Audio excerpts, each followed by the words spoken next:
The Process Podcast, breaking down the daily habits, processes, and tools of high achievers. Now, here's your host, Brad Wilson. Hey there, boys and girls. Welcome to another episode of the Process Podcast. This is your host, Brad Wilson, and today's guest is Reza Rezz.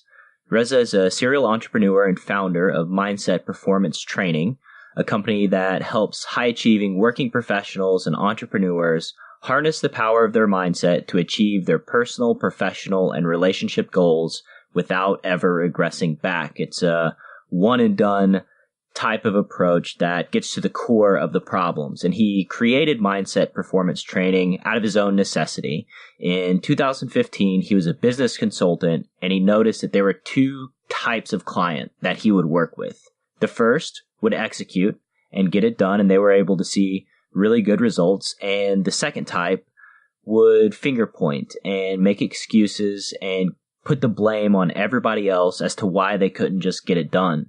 And after repeated tries, he noticed that more tips, tricks, tactics, those weren't getting the job done.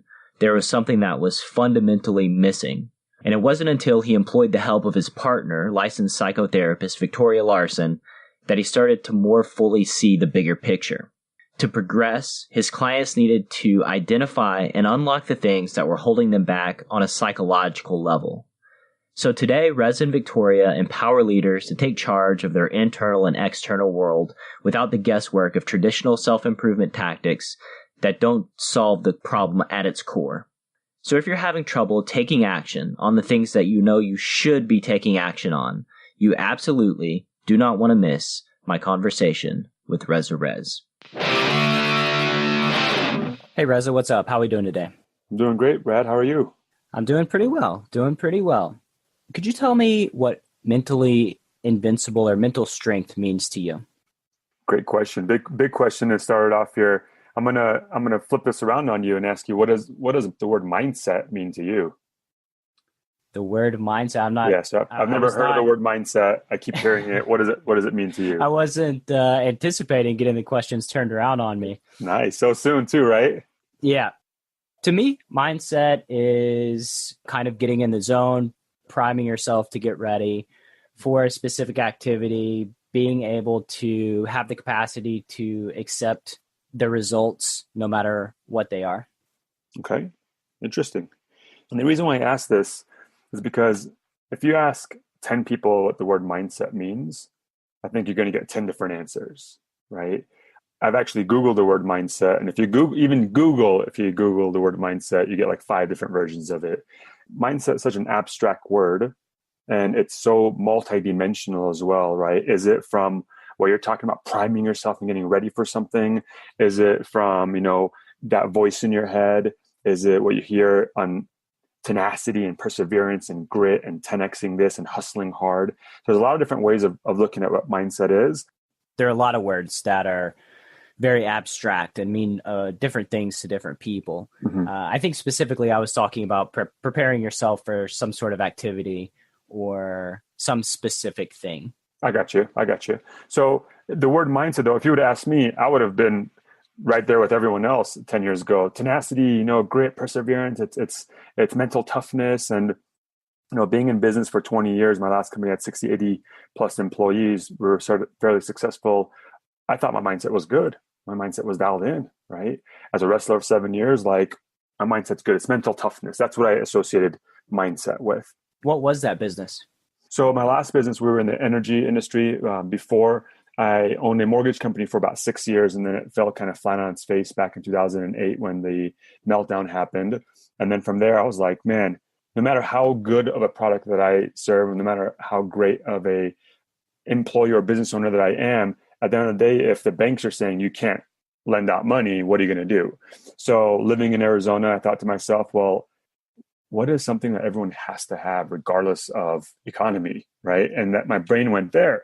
And I thought, well, people got to eat, people got to have gas in their cars, and people got to drink water, right? Or drink.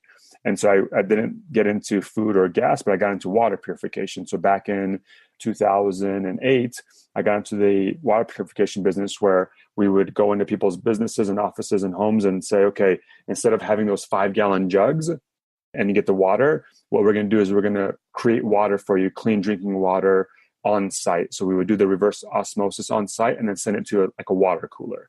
And back then it was like brand new. So I've had that company going on, actually this year will be our 8-year anniversary. And so, or 10-year anniversary, I apologize. From water went to, someone said, do you guys do hot water heaters? Sure. We started getting into that. Do you guys do solar hot water heaters? So got into the solar world, and then got into the solar electric world, became an energy auditor. And then I had energy auditors that were working for me. And before you know it, one-man shop turned into an 80-plus employee, a company. We're doing solar, we're doing construction, we're doing electric. The segue actually, it goes right into it. I was unhappy doing that. Because at the end of the day, Brad, when you have 80-plus employees, it's not just those people you're responsible for, but their families and their problems and their kids and all the things that make it kind of go in the cycle. So one day I thought to myself, like, man, and where it happened was I had 2 doors to my office. And at one point I had 2 people on each door waiting in line, waiting to ask me a question because something was not going right. And at the end of the day, when you have 80-plus employees, you don't manage those employees, you manage the managers, right, or the leaders. And so when they came to you, it was usually a problem that they didn't know what the solution was. And it's like, problem, right? Yeah, you get the worst problems. Yeah, you get like the ones that they can't solve. And it's like, here's a problem. So I thought to myself, I'm not happy doing this. If I can wake up tomorrow and do absolutely anything, what would I love to do? Right? What would make me do the happy dance that I would enjoy doing? And I love developing people. I love developing processes. I love business as a whole. So naturally I got into business consulting. So I would go into people's businesses and be like, all right, Brad, what do you got? Right? Is it your marketing, your sales, your front end, your back end, your attrition, your hiring? What's the problem? And most of the time, people know what the problem is going on in the business, what the things that they want to improve in their life, but they don't know how to fix it possibly, right? Or they don't know where it comes from. So I would go in there, I would sit down with the owners and the CEOs and the CFOs and the COOs and the board of directors, whoever the leadership was. And we'd sit down and say, okay, what's the problem? And they say, this is the problem. And I hang out for 1, 2, 3, 4 weeks at a time, figure out the dynamics of the company. And then I come back and say, all right, Brad and team, this is what I see as the problem. This is do you guys agree? Yes. This is what I say is a solution. This is what I recommend. And here's an order of operation of what we do. Is there any questions, comments, concerns, or suggestions? And they'll say, no. Say, great. Apply. I'll be back in 7 days. And then we'll make adjustments. One of 2 things would happen when I come back in 7 days. One, they would do the work and say, what else can we do? Or here's a couple questions that we have. Or 2, I call them the finger pointing group. They point the finger at everything, every reason why they couldn't do that thing. Well, Brad didn't come to work. It was a short week. It was a long week. It was a holiday, whatever. Just pointing the finger of why they couldn't do it. And I'm like, what the heck, right? Why can I not figure this out? Is it me? Is it my leadership? Is it my execution? Is it my implementation? What is it? So I'm reading all these books, trying to figure it out. I asked them, do you have any questions? No, I'll see you back in a week. And this cycle would continue. And at the time, I went to Victoria Larson, which happens to be my partner now, and she was a licensed psychotherapist back then. And I said, hey, Victoria, I said, hey, you're this brain wizard. I need your help. And she's like, don't call me that, right? I'm like, no, really, you're this licensed psychotherapist. You work with the brain. Like, I got this question that I can't figure it out. She's like, what is it? I'm like, I got these grown-ass adults. They're paying me money. They're signing a dotted line. They're saying they want to change. They're saying they're ready for change. But when it comes down to it, they're not doing the work. And she's like, okay, what's your question? So my question is, why don't adults do the things that they want to be doing, or the things that they should be doing, the things that they need to be doing? And she's like, well, it's in their psychology. That's simple. And I'm like, okay, what does that even mean? Right? What does that even mean? It's in their psychology. She's like, well, in the 10, 15 years that I've been doing this, I've worked with people from all walks of life. And the one thing I could tell you is if you want to be your best, like, you got to master how your mind works for you and against you. So it wasn't making sense to me at the time. And I pulled her aside and she asked me questions regarding what was going on with these individuals to get to the bottom of it. And I had this big aha moment, which was this.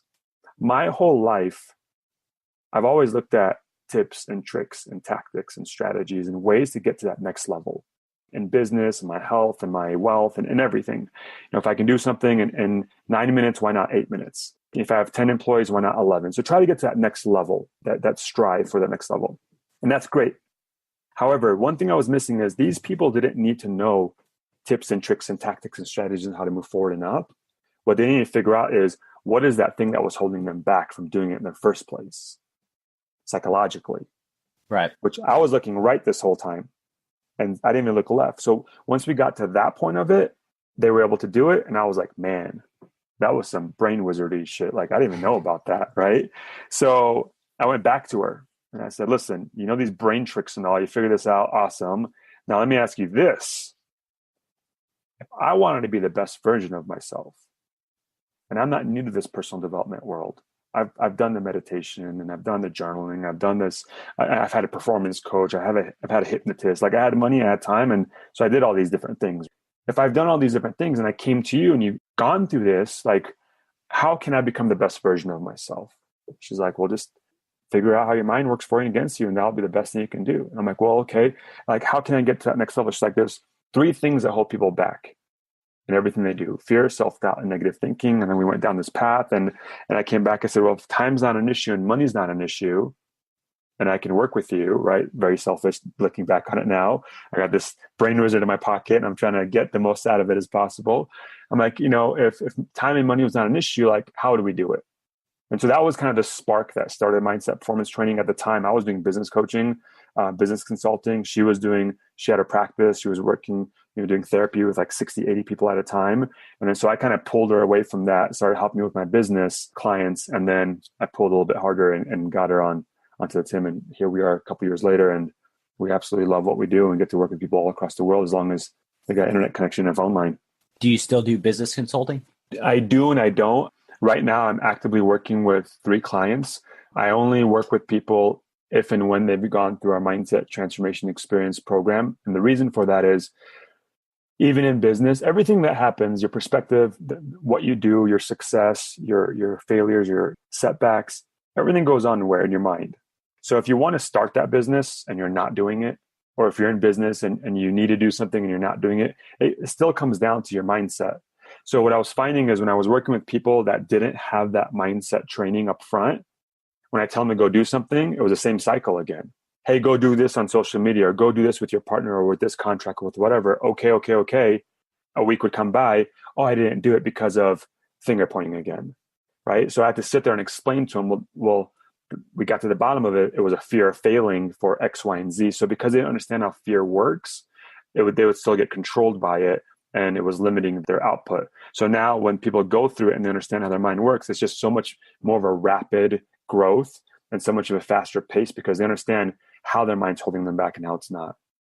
Yeah, that makes sense. And something that you said, my guest Netta talked about in my last interview about sustainability and the mortgage crisis in 2008, and being in a situation where outside influences can kind of take down everything that you're doing, whether it be like in an online venture, if Google changes an algorithm, or Facebook changes an algorithm, just creating assets and, making a business that, while might get hurt due to a change in algorithm, is still going to exist far into the future. Mm-hmm. And as far as mindset goes, I think that that's very sustainable. People are always going to want to be the best version of themselves, no matter 100 years from now, 200 years from now. I mean, God only knows, maybe artificial intelligence, we can just plug in and be our best version. But right. Yeah. Until that day. I think what we're talking about is diversification of everything, and be it the lead source coming into you. And with mindset, yes and no. Like, some people don't want to improve themselves, Brad. Let's be honest, right? Some people are just content, and they're just in that cycle of or they get to a certain age, 50s and 60s usually. I am the way that I am. What are you going to do to change me? I've been this way my whole life. And what we're trying to do is curb that. No, you can change. The power is in your control. If you're ready for it, there's a way. Just like anything. If you're ready for higher performance in anything, as long as you go and do it and get the right help and commit to it, you're going to get it. But I don't wish everyone wanted to improve themselves, because it is what it is. Like, whatever makes you happy, right? But if you do, especially, I know you're that type of individual yourself, and I am as well, so we can have this conversation, but not everyone's like that, right? Yeah, the worst is, like you said, you were reading books, finding the answers, why people won't just do what the hell you're telling them to do. and, you're looking for solutions to the wrong problem. Boom. Put that on a shirt. Put that on a shirt, Brad. That could be on our shirt. We got to give you 20%. You're looking for solutions for the wrong problem. Mindset performance training. Brad Wilson, hashtag Brad Wilson. But you nailed that, because if I can just add to that, the reason that is, Brad, I know the reason for it after 30 some odd years. Okay. When an individual wants to fix something, let's take one of the biggest things that people have an issue with, procrastination, okay, or time management. When someone has a time management issue or procrastination, what do? They go and they read a book about procrastination, right? Or they download a PDF, 7 tips on how to have better time management skills. Or they go and download Google X Calendar version 2, right? Or they get a new app. So the problem on the surface is procrastination. That's a symptom. That's the problem. And then the tip, trick, tactic, or strategy or tool is these books and podcasts and lists and asking your friend and motivational videos. But that's the wrong way of looking at it. That's looking for an individual solution to your individual problem. Let's go back, or let's go up one level and figure out, why the hell do you have a procrastination issue in the first place? And once we're able to do that and identify it psychologically, why it's in the first place, guess what? You zap it at its root. And if and when it comes up again, you don't put a Band-Aid on the solution. You know exactly where it came from. And sometimes, the tips, tactics, all those sorts of things can be very smart, very beneficial 100%. if you're the right person. If you are the type of person, if you have your mindset under control and are able to follow through on them, then they can be extremely beneficial. And something I've never really thought about, but an author that's writing the book on that specific thing, or whoever's writing the blog article, maybe their mindset, they're in a great place personally. So they're not writing from the perspective of somebody that isn't. Or the flip side of it, what do we usually see? I was in a crappy relationship. Now I'm in a good relationship. So I'm a relationship expert. I'm going to write a book on it. I had crappy time management. Now I overcame it. Here's the tools that I used to overcome it. So I agree with you, Brad, on this. Whereas I associate a lot of my success to books and reading and just being inquisitive and high energy and knowing how to research and having mentors and people around me that have taken me to heights that I couldn't have done by myself. However, big but in here, right? Looking and working on the tips, tricks, and tactics and strategies, those things it's important to know what's going to propel you forward. But even if we focus 100% of our energy on those things, it's still 50% of the puzzle. Because those things are how to move forward and up. Yes, it's important to understand that, but once you find out what has been holding me back this whole time, that's a whole nother 50% that most people have been missing, because they don't know what they don't know, because we have blind spots that we're not aware of. We have blocks and barriers that we don't even know it's there. We just feel a problem. I'm doing everything I can. My relationship's not the way I want to be. I'm doing everything I can, right? It's this or that. And the finger starts pointing again. But it's not that. Like, if someone's not in a relationship they want to be in, or they're not making the money they want to make, or they're not, anything. Whose fault is that? Is that your fault, Brad? Is it my fault? It's no one. Yeah, sometimes Brad's fault. Brad, damn it.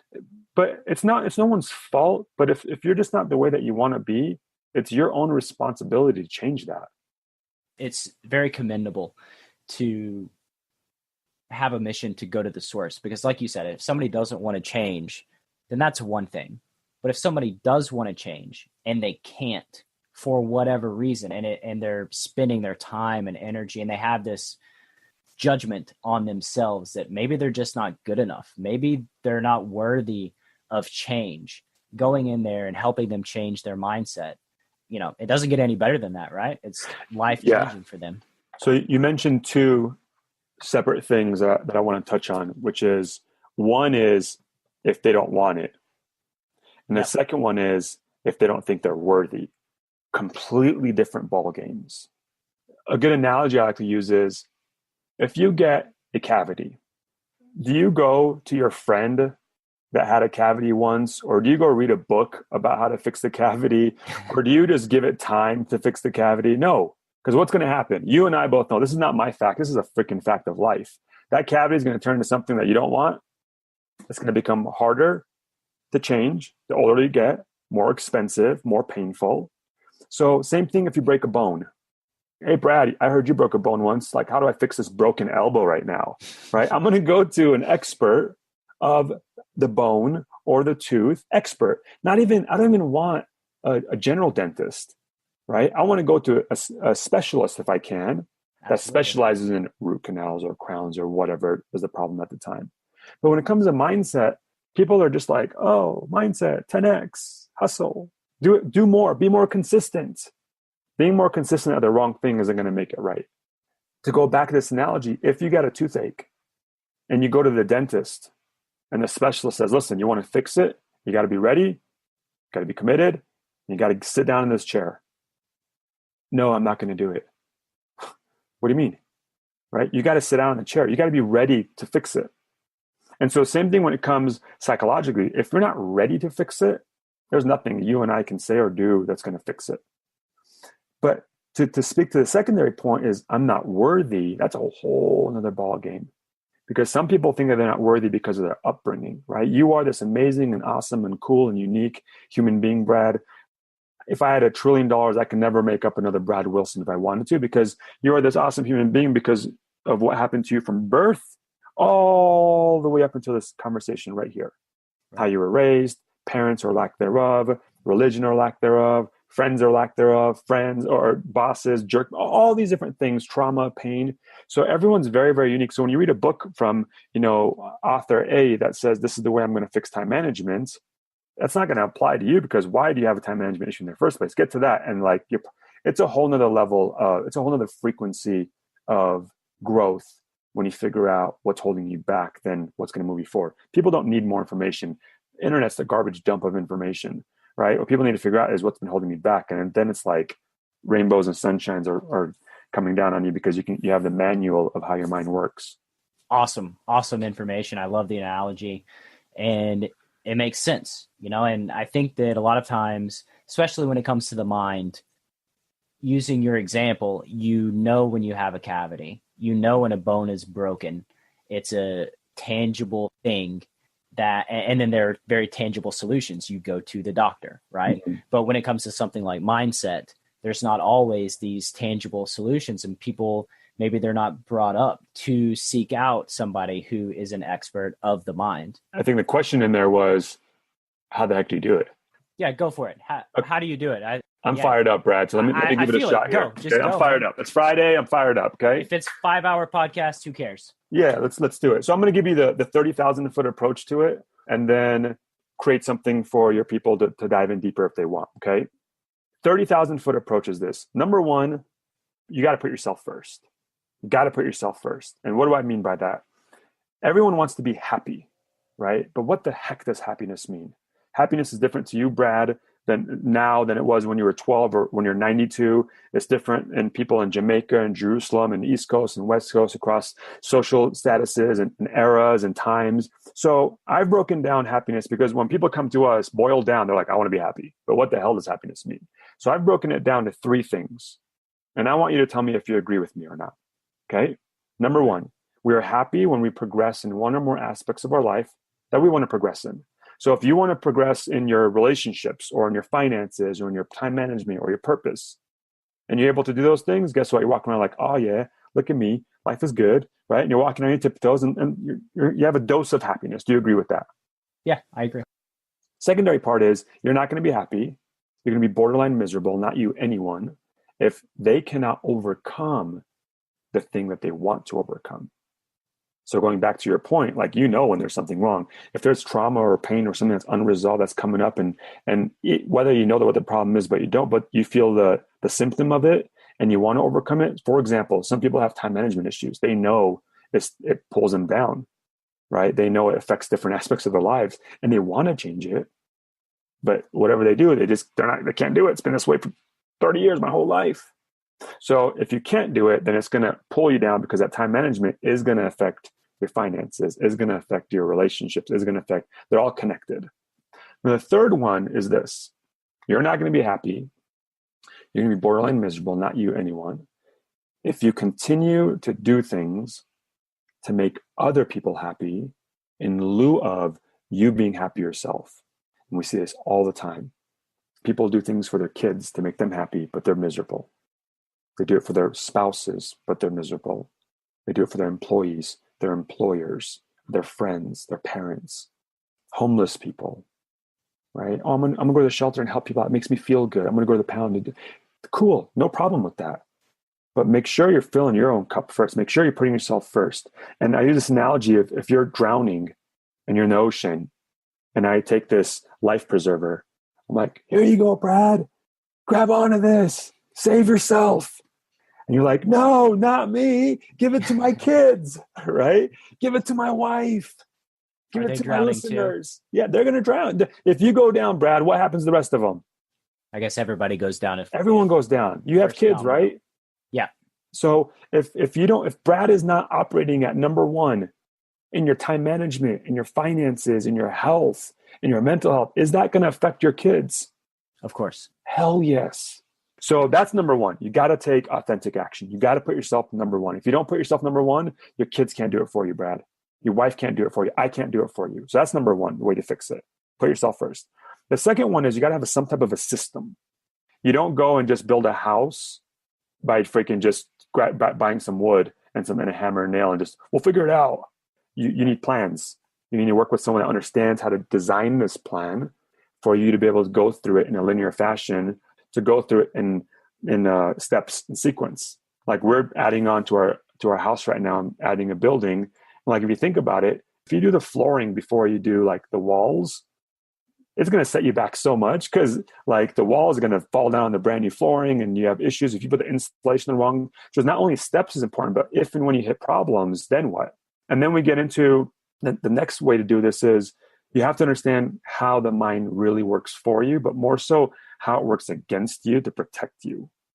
Right? So somebody wanted to change their mindset. You're talking about sequence of actions. Yeah. What does a good sequence look like as far as getting control of the mindset? Understanding how it works for you and against you. That's going to take a lot longer than even 5 hours if we had it. And I'll be the first one to tell you, Brad, I am not an expert when it comes to the psychology part. I'm the first one to say that because unfortunately, there's a lot of people out there, a lot of coaches and gurus that claim to be mindset experts and they're not. They're jumping up and down on stage, they're beating on their chest, fog machines coming up, motivation this, motivation that. What happens? What do you see around you? The biggest mindset coaches are a problem comes up. Well, what do you want to do, Brad? I want to have better time management. Okay, well, change your state, drink lemon water or do this or do that, and then like you sit down, the fog machine comes up or that motivational video fades off and you're back to the way you were. You didn't become this way by jumping up and down on stage. You're not going to get fixed by jumping up and down on stage. You didn't become this way by walking on fire, listening to a podcast. That's not going to fix it. What fixes it is getting to the core of it and understanding it. And the way you do that is go to someone, back to that specialist that understands how the mind works. So Victoria Larson, she's my partner. I call the brain wizard. I took her away from the therapy world because she even will admit to you it's a broken model. What's your problem? Here's a solution. See you in 2 weeks. What's the problem? Here's a solution. See you in 2 weeks. And they don't teach you how to do this for yourself. So when we work with our clients, we teach them in a way that they don't need our help anymore after we're done with them.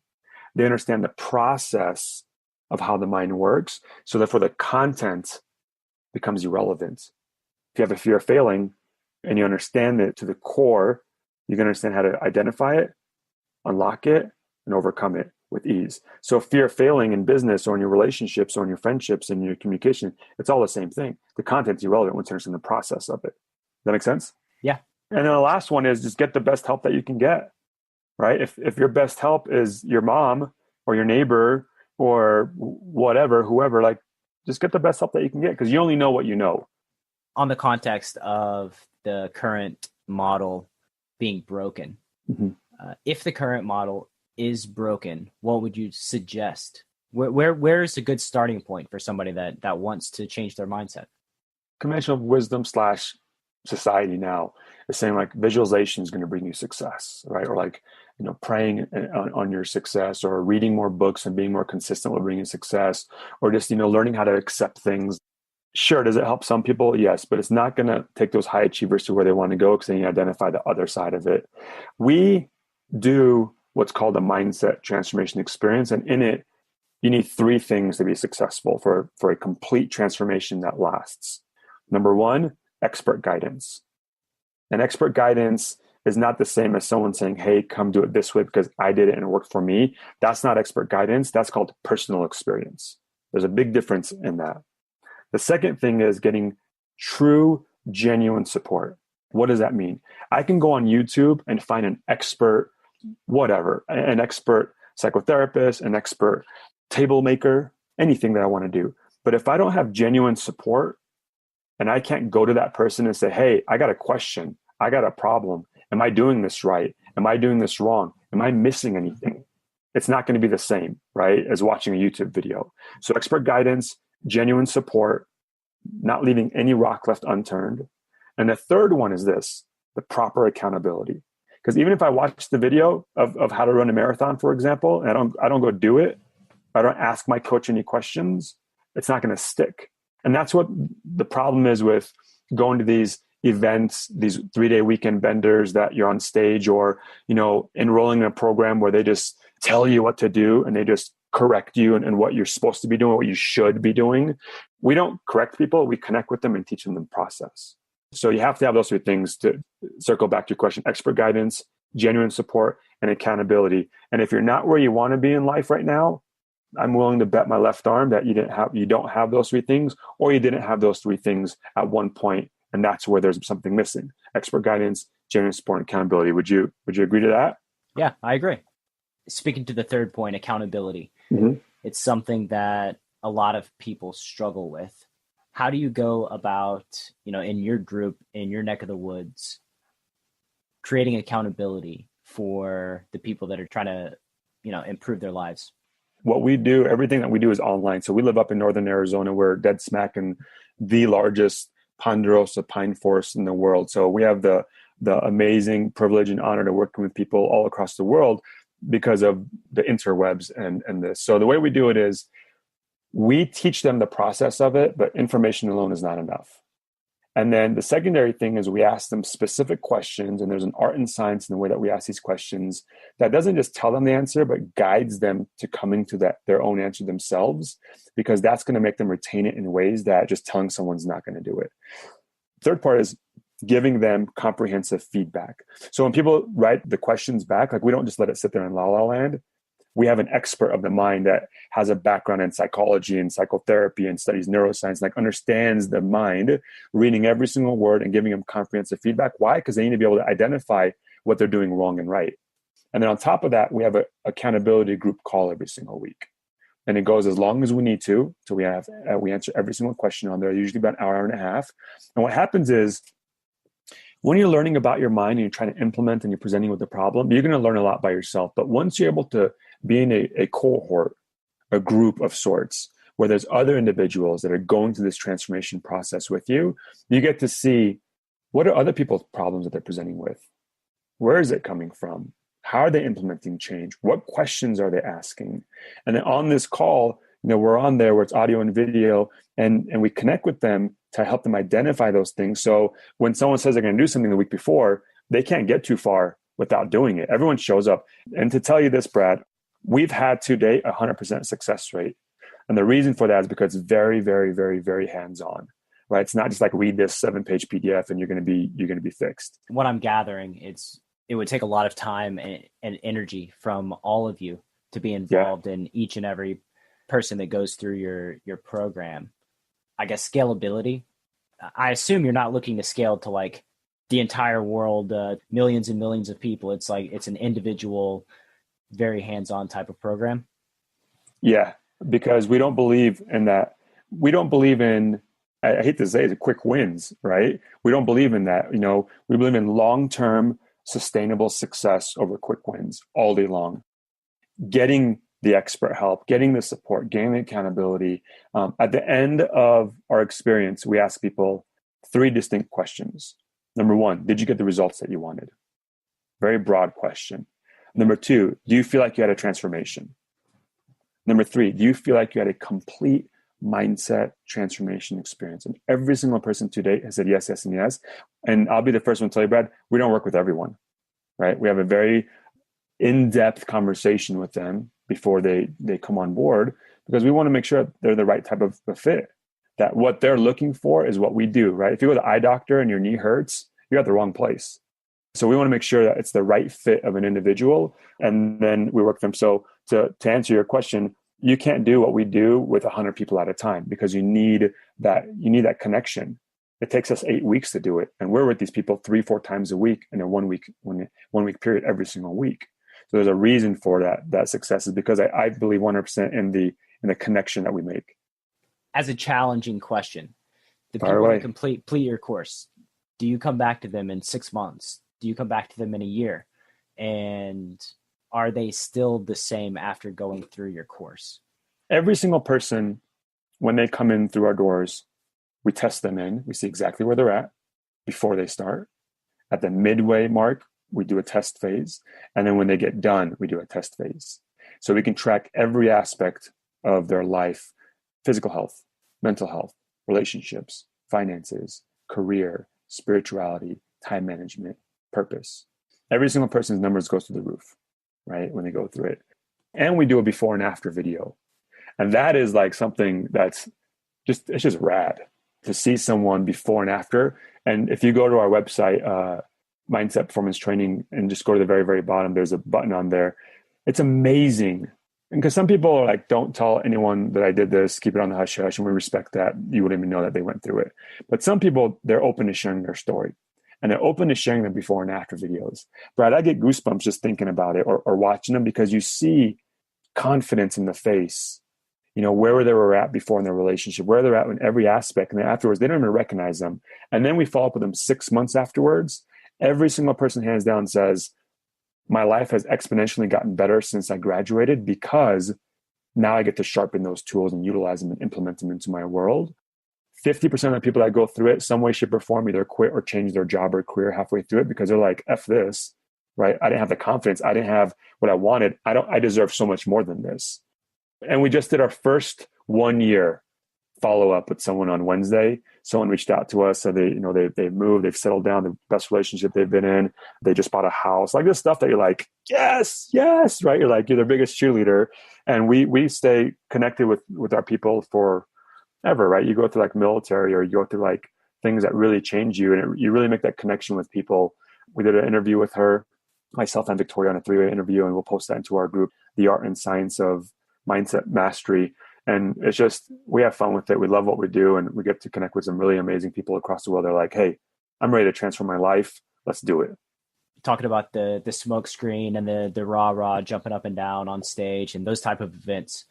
If you were to ask the people as they leave the event that if it was life changing or life altering or whatever, you may get a high number of people saying that it was, but then 6 months down the road or a year down the road, a week, they don't even all positive benefits, whether it be through adrenaline or whatever it was that happened in that weekend are gone, all the effects. And that's, you're not creating sustainable change, like you said. So I just wanted to make sure, that people 6 months or a year down the road, they're still able to enjoy the fruits of going through the program.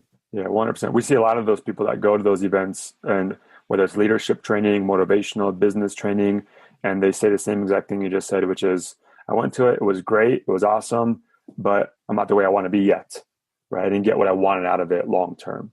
Let's kind of dive in to a day in the life of Reza Rezz. So I guess, first of all, tell me about your morning. Do you have a standard routine? How does that go? I've refined it over the years, and it's changed. And when I wake up, I created this system for myself, which is the 4 B's I get into. I do my brain training first thing in the morning. I do my body training, business training, and then breakfast. So I do that every single morning just to align with what I need to do. And my brain training is just, getting my mind right, whether it's meditation. It's not whether it's all these things. I go through kind of my core values of what I stand for and who I am. I meditate, and then I set the intention for the day. And I just kind of align, because if we get up and just look at our phones, we're reactive to what Facebook and Instagram and emails and all the things that are coming at you. sideways, needing your help or wanting to get your attention. So I'm a very firm believer in the boot up and boot down sequence because it just aligns me. So that's part one. And the body training, just doing things, calisthenics to be able to get my body right and cardio right. And then my business training, I align with kind of what I need to do for the day with work, and then good old breakfast. Do you do any prep work the night before so that you have a good idea of where you're going when you wake up? No, I don't do that because I just rely on my systems. So my systems are already left off and they start up exactly where they need to be. And so I know where my projects are at. I know where the team's at. I know where we're at with everything. And so to me, that is not efficient for myself because there's no need for me to take time to go over it. Just the next morning, I just know exactly where to go to be able to start back up. Why meditation? Specifically, like why do you choose to do the things that you do? Meditation for me allows me to slow down, right? In a world of, I'm a technological geek. I love the techno babble. I can sit here and geek out with people when it comes to, setting stuff up and automation and front end and back end and just the geek stuff of the online world. And I enjoy it. However, because of society nowadays in 2018 of just everything's trying to get your attention, right? Your phone notification. Currency, I think attention's the currency of the world. Yeah, that's what Gary V's after, right? Like to just get everyone's attention any which way he can, right? Whether he's pinging you and snippeting you or whatever. And so I understand it. I respect it. Everyone's trying to get their airtime. Everyone's trying to, get their voice out and be heard, and cool. Like if you're chasing your passion, you're loving what you're doing, I support it 110%. However, there needs to be a filter, right? And with all these pings and notifications going off, there's two things that allow me to reverse that, which is meditation and going for walks. Because when I'm going for a walk, the scenery is changing slowly. I have time with myself. I'm not on my phone. I'm not listening to music. It's just I have one block that I go around and where we're at. And so with those two things, it allows me to do that. And there's a saying, if you don't have 10 minutes in a day to meditate, you should meditate for an hour, right? So if you're chasing your tail around and you just go, you need to do it even more so than that. And like I utilize this headband that I actually have, and it goes over your ears and it goes in the front of your forehead. And on the front of it, there's these little sensors, and the sensors go in the front of your forehead. And when you turn it on, it has like this cool little like Knight Rider kit kind of light on the side of it. And you hook it up to Bluetooth. It's something that measures your brain activity, and then it ties into your phone, and then it gives you auditory feedback. So what happens is I set it for like beachscape, right? Or the forest. So when I'm meditating, if I'm wondering if I'm doing it right or wrong, I'm getting auditory feedback. So when my brain activity is going wild and I'm thinking about stuff, the waves will start crashing harder. But when I'm meditating and I'm at a good place and I'm lower than my baseline, then it gives me like birds chirping and just nice calm sound. So it's pretty cool. So I utilize real-time feedback. Yeah, real-time auditory feedback on your brain activity. And then it like charts it gamifies it, and it's pretty cool. So it just makes it more fun for me. And most of the time I utilize it, but sometimes I don't want any noise, right? And I just do it with no guidance. I want to go back to something real quick. That gets me fired up personally, and it's all of the assaults on our attention. I don't think it's okay to use psychological tactics to grab our attention. It feels manipulative to me. Like say Google or whoever it is, I guess, whoever develops something that's primary purpose is to get as much, if you think of your attention as like a pie, 100%, they want as big a piece of the pie as possible, Facebook, whoever it is. And the way that they do that is by A/B testing, optimizing everything specifically for that purpose. Agreed. Down to the color of an app and, it goes down and down and down and down and down. Super Bowl commercials. Right. To Facebook. The purpose is clickbait. The purpose is to get your attention, because where your attention is where people make money. They monetize that attention, and it's something that I don't like, and I think that the deck is stacked against most of us when it comes to controlling our attention. they exploit our cognitive biases. They exploit how our brain works. And then we just kind of, we're like walking, and then all of a sudden our phone's in our hands and we're typing, and we don't even know, like, how did this get out? What happened here? That's exactly why, Brad, people need to know how their brain works for them and against them. Because once you understand that, and we go into all this stuff, once you understand that, and I honestly, I think I wish my parents would have taught me this stuff. I wish they taught this stuff in school, because they don't. And the system's set up so ass backwards on so many different things. But you're absolutely right. Like, people are out there where the attention goes, dollars goes, and they know what they're doing, especially the big brands, right? They know they're spending millions of dollars just to figure out, like, do we put the letters this way or that way? So absolutely, most people don't know what they don't know. But the brain is hardwired to react. It's hardwired to react to do one of two things. Number one, go towards pleasure, or number two, get away from discomfort. Boil it down. That's what it is. So you're going towards pleasure because the ice cream tastes good, because the sex tastes good, because porn, sleep, the Twinkie, meth, alcohol, pills, whatever. It's either feeling good for you or it's taking away the pain. And so they play on this stuff. You're absolutely right? When look at a Coca-Cola commercial.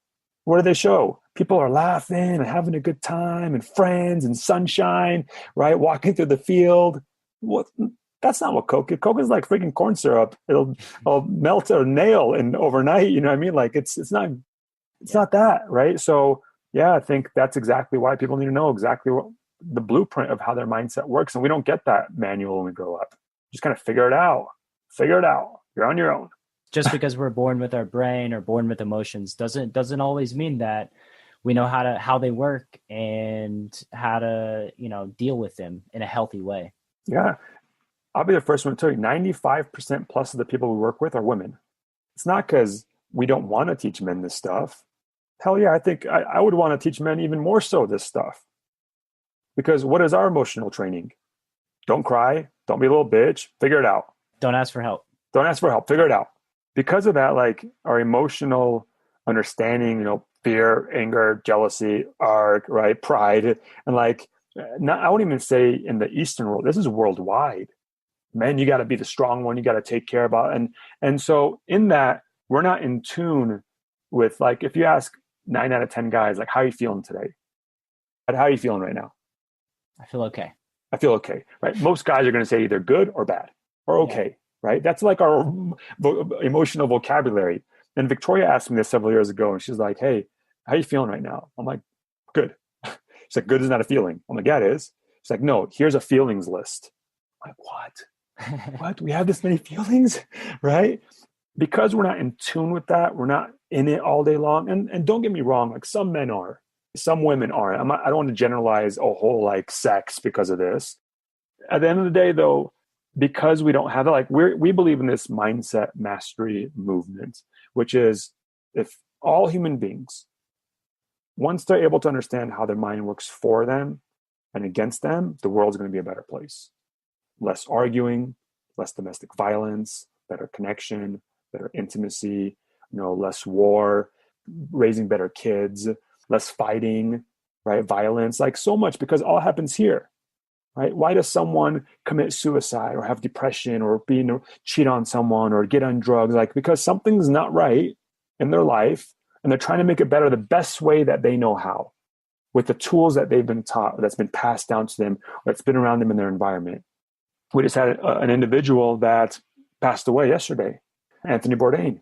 Very popular person. On the outside, looked like everything is going well in this guy's life. He's a traveler. He gets paid. He's rich. He gets to eat with all different cultures. Like, he has it made. And the guy committed suicide.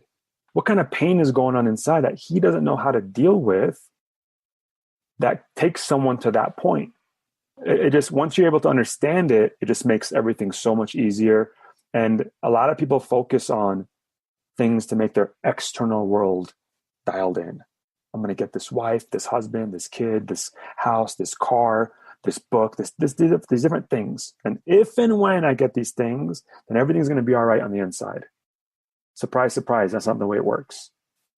But I promise you this, if you dial in your internal world, the external things fall into place. The business will fall into place. The relationships will fall into place. And in ways that'll just melt into place very easily. In the case of somebody committing suicide who, for all intents and purposes, everybody could see or believe that they're successful. And maybe from their point of view, maybe they feel like if they were to ask for help, maybe they feel like they should be happy and that it's kind of crazy to ask for help, assuming that, they have everything that anybody strives for or wants. I just want to make the point that, like, if you know that something's wrong, if you're suffering, it isn't weak to ask for help. It isn't weak to want to improve how you're doing mentally. And to be honest, it takes courage. From a different perspective, it's kind of weak not to ask for help, because you're staying the way that you are, you're suffering when it doesn't have to be that way. You don't have to. You can, you may have to humble yourself. You may have to make yourself vulnerable and admit that something's not right and you need to fix it. But ask, get help, because it's a shame. I mean, it's needless. It's sad. Shame, and yeah, it's sad. It's very sad. It's sad for my heart goes out to the individual that's going through that pain, to the people around them that get affected by it. And, this isn't something that we treat for. If someone's at that stage, like that's not something we specialize in, that we work with. And just if someone's listening to this call and it's going through their head, let's do the right thing right now. And let me give you 2 resources. And so one of them would be a talk line that you can talk to someone. It's free. It's 24/7. It's 1-800-273-TALK, right? 8255. And if you don't want to talk to someone, that pride is there, or that ego is there, whatever is there. You don't have a phone, right? I'm not here to say fear might be there, whatever. I'm no one to pass judgment on what that thing is for you. You're more than welcome to go to www.chat.suicidepreventionlifeline.org. To that point, the thing you need to do, whether you want to be your best or get away from the very, very bottom, is put yourself first and say, it's time. I'm going to do something to get my life. I'm going to make the second half of my life better than the way it's been before, whether it's next level or, I'm in a tough place. Your mindset controls everything, right? Our perspective with the world, our feelings, our filter, the way we process things, our hopes and dreams and aspirations. So I love it, man. Like if I can do absolutely anything in the world, it'd be to work on myself and help other people and be able to learn from other people on a daily basis. Like mind blown, right? Like Anthony Bourdain had a pretty cool job, but I think I have a pretty cool job as well. Like I get to work with people all across the world. They're like, I want to be the best version of myself. When can we get started? Like that's a pretty gnarly job. Correct me if I'm wrong, but I don't think in 10 years, you'll find yourself unhappy with what you're doing and lack fulfillment. Even in my business coaching, Brad, like I think there's 4 things that people have to have when they do something, whether it's a business or a job. And to me, I try to live my life through these things, which is number 1, gotta have purpose. Number 2, you gotta have fulfillment in what you do. Number 3, you gotta feel a sense of contribution. And number 4, you gotta have balance. And if you have those things, I think you're pretty happy when it comes to your career and what you're doing. If you don't, I don't care what you're doing. Give me Anthony Bourdain. If he doesn't feel contribution or balance in there, he's gonna be like, F this, I'm out. Authenticity. Yeah, that's another good one, right? And authenticity I think goes back to balance. You got to be authentic to yourself. Like give yourself what you need. If you can't do it, then no one's going to do that for you, and you're gonna pay the price or reap the rewards if you put in the work. So, are you a rabid fan of any blogs or online resources? And if so, which ones? I used to listen to a lot of podcasts, and it took me a long time to get through an hour and a half podcast and like drive home one point. And I still do it, but more so what I do is if things come across my feed or on my Facebook or blogs, then I just kind of bookmark them away into like a folder. And then on Sundays, if either I'm doing outside work around the property or up here where we live, or I'm kind of taking a little bit of time to kind of go through those things and pick out the things that are going to suit me best for my mood or what I want to do. But I've tried to limit the noise and stuff that come into my brain, because now, we have a team of individuals that I work with on a daily basis. We have our clients. So I try to spend most of my time with the things that are going to help our community and our company out, as opposed to kind of reading other people's stuff. But I think I have like 400 last time I checked things in that I haven't got to. So it's building up, but I'm not getting to it. So I just kind of flag them, but I try to focus on what I need to get done more so. And that's just been as of like the last 6 months to a year that I've filtered out the noises. I'm unsubscribing from the things that are not feeding my soul and kind of doing what I need to do. And for anybody listening, I just had a sort of a business idea for anybody that wants to pursue it. Like you said, a podcast takes an hour and a half to get through. And a lot of times we just don't have that kind of time to devote to a whole episode. Somebody, if you want to take out the nuggets, take out the important, the biggest takeaways, sort of like a Cliff Notes for podcasting, put them in a database for people to read on various topics. I think $1 million idea, Brad. I think that would be huge. I would subscribe. Yeah. Let's do it. Yeah. And some people they have it transcribed, or they put at minute 3:45 this, or minute 4:45. But I like your idea even more. If it goes more in depth, actually have it broken down. Yeah. Distill an hour and a half into different clips, and then listen to the clips that you're most interested in. Beautiful. Efficient. What software, since you love all your software, what software can you not live without, or do you use on pretty much an everyday basis? Trello. I use Trello on a daily basis. And that's for workflow, right? Yeah, workflow. Good old Google Calendar. I live and die on my calendar.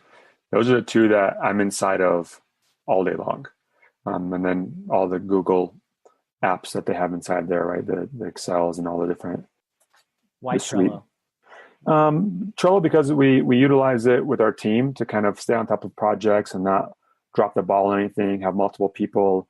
We have individuals behind the scenes helping us with what we do and be able to create the impact that we do. And I can't take I owe everything that we do to our team.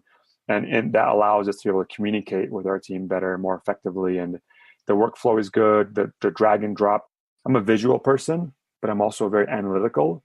So I start 50,000, but I also need to be able to go down microscopic. So this allows to be able to have these cards, think about sticky notes that are on a whiteboard that you can maneuver around. And then when you touch the sticky board, you go inside of it. And then within that, you have everything, colors and due dates and checkboxes. So it satiates my simplicity side. And also I need some geeky tools in here as well. So as it relates to networking, what do you do to make connections and nurture new relationships? And what mistakes do people make when trying to network with you? For the make connections part and also the mistakes, I think the answer is the same.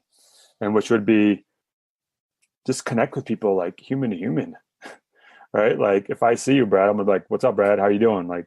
And talk to you about normal stuff. However you would have you're not friends with everyone right out the bat in real life. So you make there's a genuine interest somewhere, somehow, some way. Hey, you're at Whole Foods. Do you know where this is? Do you buy this kind of chips? Or do you drink, you just have a general connection with someone, and then it gets more and more. So, to give you an example, I hate getting on LinkedIn now, right? Everyone's like, hey, I'm an insurance agent. This is what I sell. Here's my website. Let me know if you want a free quote. And then 2 days later, they follow up with hey, I just want to make sure you didn't think I dropped the ball. I'm following up with you. And they think that's a good connection or a good follow-up. People don't want that kind of message. People just want to connect with you, human to human. So any way you can do that, I think is going to set you up for better connections. And then it's going to set you up for not making the mistake of not doing it. Speaking to what you're saying, it's where somebody is and what their purpose is for being there. A lot of people make the mistake of on Facebook ads, they'll put an ad up and they expect people to just click the ad and go buy their product, right? But people aren't on Facebook to buy things. They're on Facebook to be social.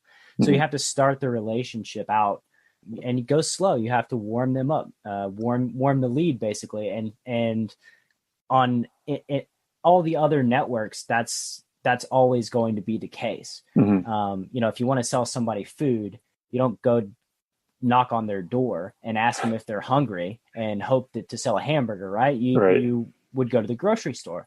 That's where people are primed to buy. People, Right. when they're on Amazon, they're primed to buy stuff. That's what they're there for.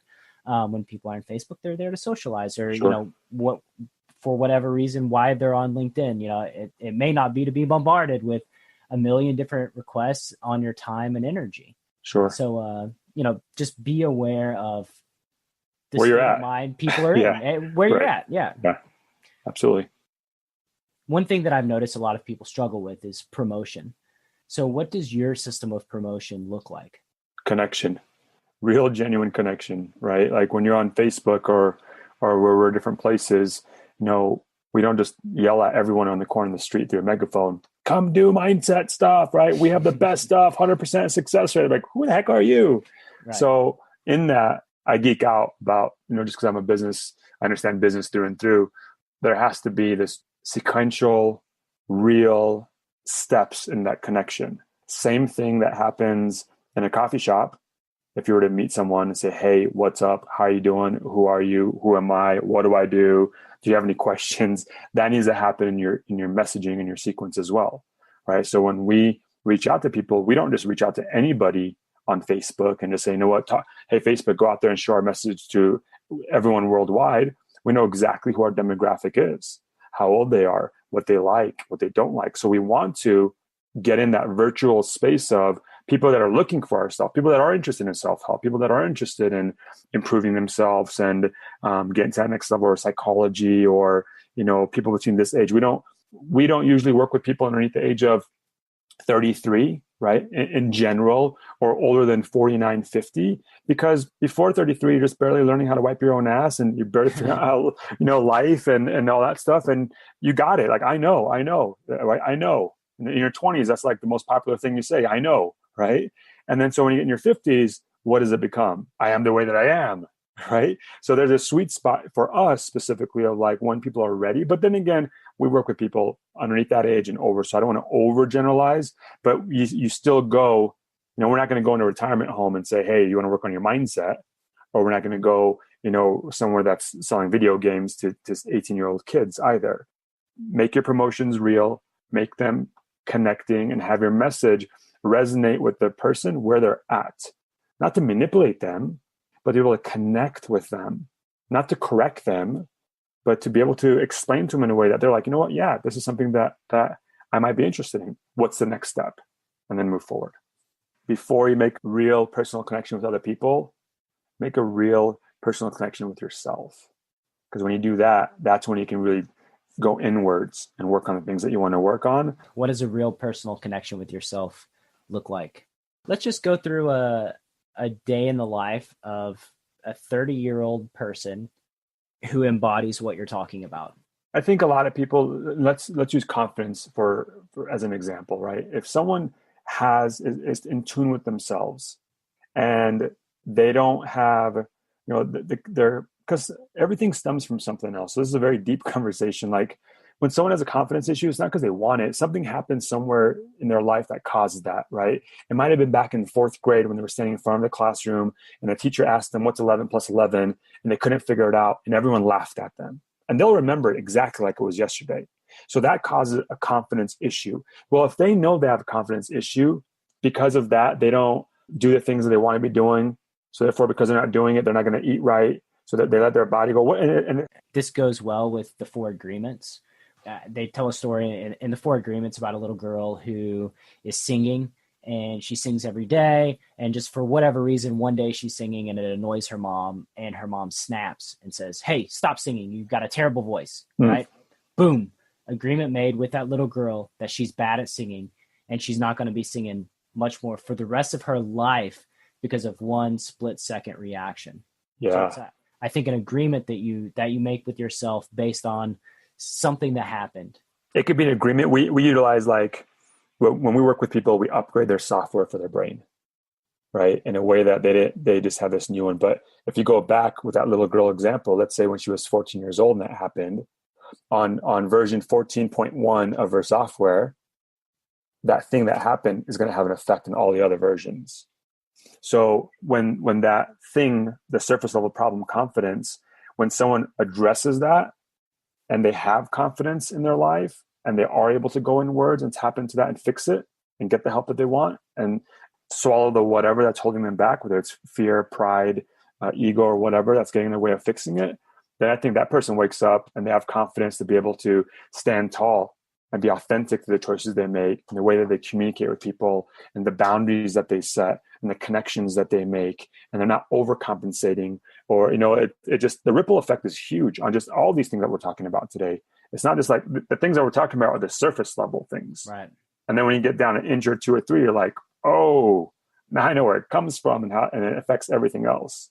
And using that little girl example, another thing to be, try to have awareness about is when you think of yourself and you feel like you're limited in some way, think about how the people that you surround yourself are affecting you. What words did they say? How did they, do they tear you down or do they build you up? It can be seemingly very innocent comments that are said that aren't exactly malicious, but they get said. And especially if it's somebody that you have a relationship with and you spend a lot of time with on a daily basis, they get said maybe once a week. Over time, you start believing that story, whether that story is true or not. And then you become very limited. So just be aware of your inputs. Yeah, that will shift people's belief system is what you're talking about. And the belief system is one of the 5 layers of the mindset that we teach about. And in the belief system, that's something that people hold, that they hold near and dear to their heart, what's been passed on to them, what's been taught to them. And that is something that can really have a major effect in what we do with all the other layers of our mindset as well. Right. So great point. I am X. Why? Because somebody, why do I believe that? Right? Like, why do the people that go on American Idol think they can sing and then they get on the outtakes and the judges are making fun of them? Why did that happen? How did they genuinely believe that they're great at singing? It's something that they've been told. It's a self-belief. And I don't think it's an act. I think it's actually legitimate. And that's obviously like an extreme example, but these sort of things happen every single day in our own lives. To that point though, Brad, if you have the belief that I'm going to be successful, but there's fear there, the fear can pull it down as well. So that's all connected. And this is what we dive into an inch wide and a mile deep, which is like your thoughts are complex by themselves and they can keep you up late at night. They can make you procrastinate. They can do all these different things, but then you have your emotions. Can your thoughts affect your emotions? Heck yeah. Can your emotions affect your thoughts? Heck yeah. Right. And then you have your belief system, what you're talking about. And then so it becomes like a party, right? And then the way you're wired. So unfortunately, it's just, people just don't know. You don't know what you don't know. Like I wish I would have known this information 10, 20 years ago because it would have allowed my businesses and my relationships, and my communication to be able to get to levels that I wouldn't even know where I would be today. Who wins in the battle between thoughts and emotions? I couldn't answer that because I don't think it's one or the other. I think once you understand how they both work, then you don't have that dilemma. You know what I mean? So in some people, their voice in their head really beats them up bad. Brad, you're a piece of shit. Why didn't you go to the gym today? You lazy so-and-so. And they talk to themselves in ways that like, you wouldn't talk to me that way, or you wouldn't talk to your wife that way. And some people, their emotions, they have anxiety like crazy, right? They have fear. They break down in sweats. So it's not in kids. It's very tangible in kids. They want to do something, but they just yeah. Their filters are not that strong. You just see they wear everything on their face, right? That's the beauty of seeing kids kind of go through. Because you're like, you'll see them when they get to that like 4, 5, 6-year-old age where they try to start like manipulating the situation, right? Lying and stuff, but they don't know how to do it. So like the way they do it, like that video on YouTube when the kid eats the sprinkles and it's on his lips, right? And he's like, did you get into it? He's like, no. He's like, why is it on your lips? Right? And he's licking his lips. So I know what you're talking about. What's something that people waste a lot of time on that doesn't give them much return on their efforts? Tips, tricks, tactics, and strategies on how to get better. Books, podcasts, meditating, journaling, all these things have their place. Don't get me wrong. I love to learn, right? And if it helps you, great. But if you've gotten to a certain point and you can't get to the next level, don't waste your time with more information. Go after what's holding you back at its roots. I know that you spend a lot of personal time in this conversation. We've talked about it with everybody that goes through your program. What do you outsource so that you can have enough hours in the day to do what's most important to you? I do everything first myself as a CEO of a company. I create all the processes myself. And then once I create the process, I fish out the loose parts of it. I tighten up as much as possible. I try to automate as much of it as I can. I try to eliminate what I don't need. And the stuff that's essential that needs to get done, then I give it to my group. But like, we don't necessarily outsource anything out of the country. All of our team is based in the US. They have North Carolina, California, Rhode Island, I believe.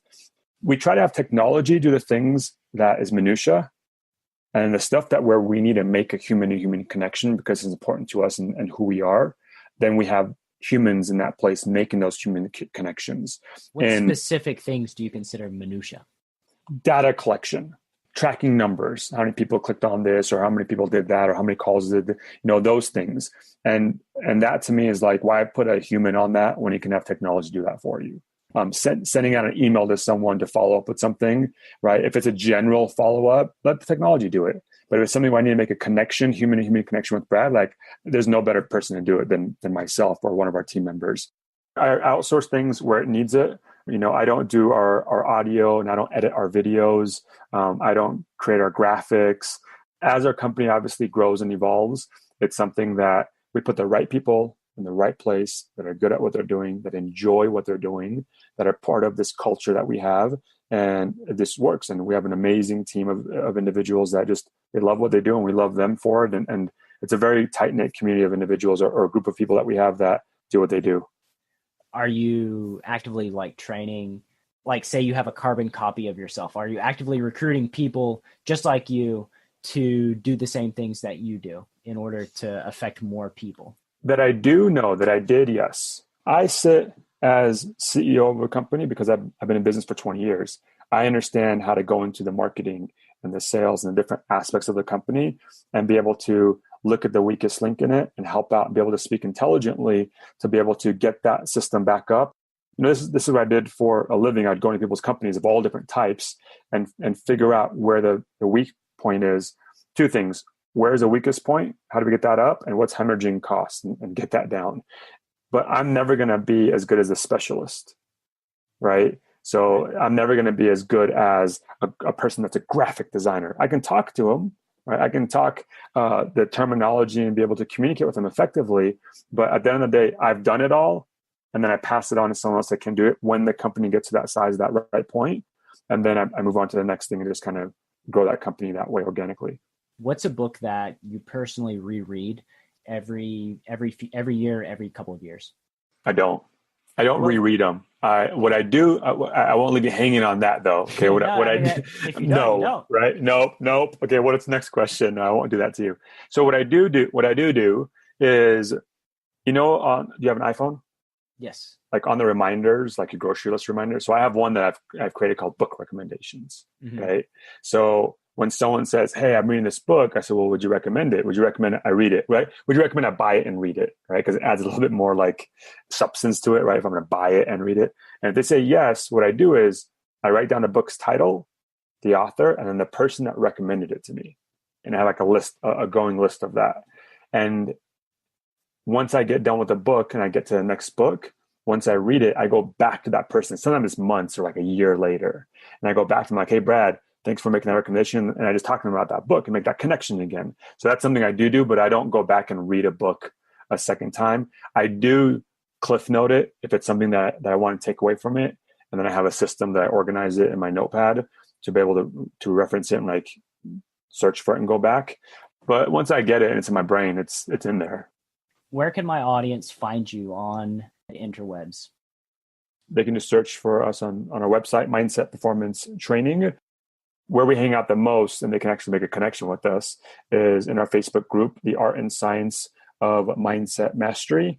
And what we can do is we can create a special training for them because mindset is just such a complex thing that we can't dive into it too much. And I've enjoyed our conversation thus far, Brad, and I think we've gone a lot of different places. So hopefully we brought value to your listeners here.